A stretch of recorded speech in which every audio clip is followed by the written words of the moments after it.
When the final whistle echoed across Anfield, a tidal wave of red erupted, as if to wash over the skies of Liverpool. After a long, grueling journey, resilience and bravery had finally gripped the Premier League trophy, for the 20th time in the club's storied history. Today, Anfield lived and breathed football in its purest form. The songs, the tears, the strangers embracing like lifelong friends. It wasn't just a 5-1 victory over Tottenham. It was a triumph over memories, prejudices, and past limits.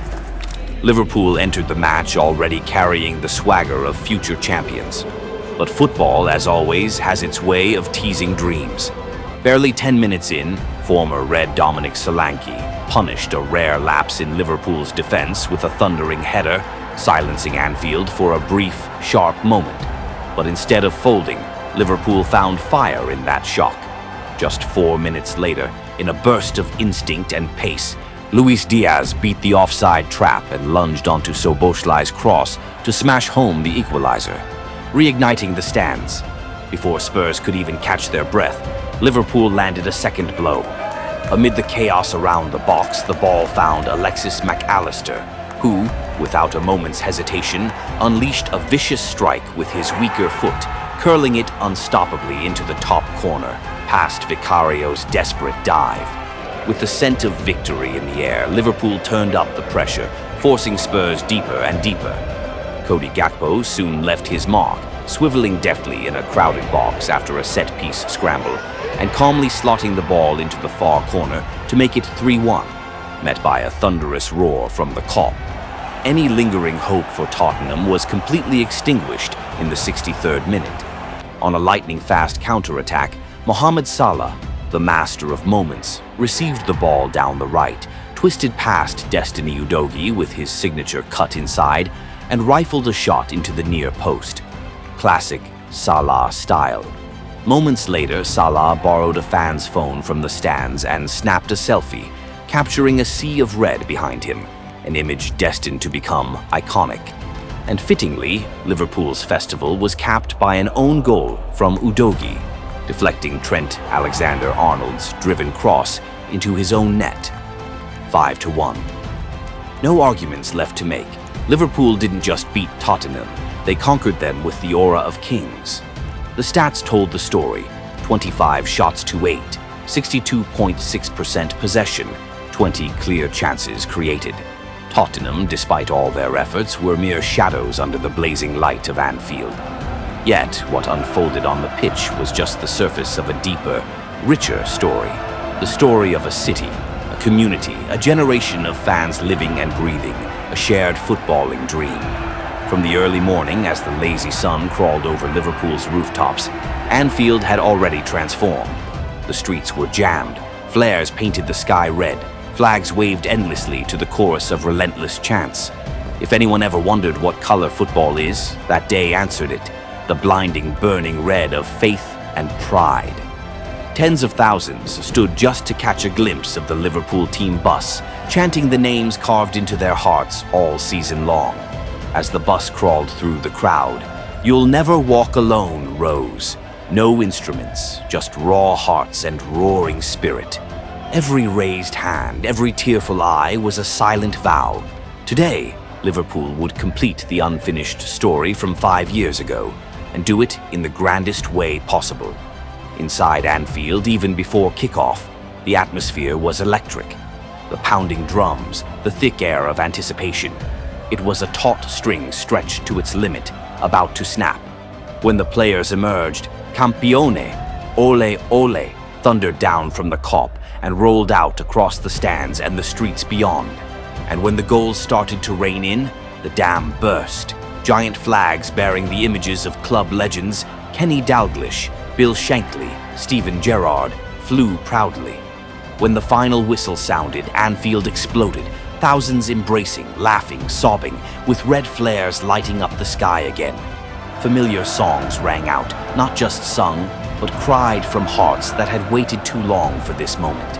Players like Salah, Van Dijk, Curtis Jones, Jarell Quansah danced wildly to Dua Lipa's One Kiss and shouted along to Freed from Desire, turning the evening into an unscripted, unforgettable festival. There were no barriers between the stands and the pitch that night, just one united Anfield, locked together in pure, unfiltered joy. Behind every smile and every tear, this Premier League title carried a deeper weight. When Jurgen Klopp announced his departure, the city was left adrift, questioning who could ever walk in his footsteps, who would dare to try. The answer, as it turns out, came in the quiet confidence, the simple words, and the sophisticated football philosophy of Arne Slot. This title isn't just a continuation, it's a rebirth. Slot's Liverpool isn't a carbon copy of Klopp's. They can still press with ferocity, but they can also control the tempo with chilling calmness. They can blitz an opponent in 10 minutes or grind them down patiently over 90. Under Slot, Liverpool have become sharper, smarter, more complete. And by doing so, Arne Slot has entered an exclusive club, managers who win the Premier League in their debut season in England, alongside names like Jose Mourinho, Carlo Ancelotti, Manuel Pellegrini, Antonio Conte, the very elite. After the match, the Dutchman stood proud and said, "This isn't just about me. It's about the players, the staff, and the legacy that Jurgen Klopp and Pepijn Lijnders left behind. The culture, the work ethic, the quality, we all knew it was special. I want to thank everyone, every Liverpool fan here and across the world. You are the true driving force behind this." Even Gary Neville, live on TV, had to admit, albeit painfully, the debate's over. Liverpool are now England's most successful club. A hard truth, but the ultimate proof of Liverpool's unarguable rise: 20 domestic titles, 6 European Cups, a dynasty forged not by miracles, but by blood, sweat, and pure footballing brilliance. Pep Guardiola, even after City's FA Cup semi-final victory, paid tribute. Liverpool deserve it. They've been the best team this season. Sometimes you have to accept when someone else is stronger. Coming from a man obsessed with perfection, that was a crowning compliment. Out on Liverpool streets, the celebration was endless. The horns, the drums, the singing. The entire city pulsed as one heartbeat, one color, one anthem. You'll never walk alone. In the pubs surrounding Anfield, the party felt almost mythical. Fans chanted the names of Salah, Van Dijk, Slot, calling their heroes home.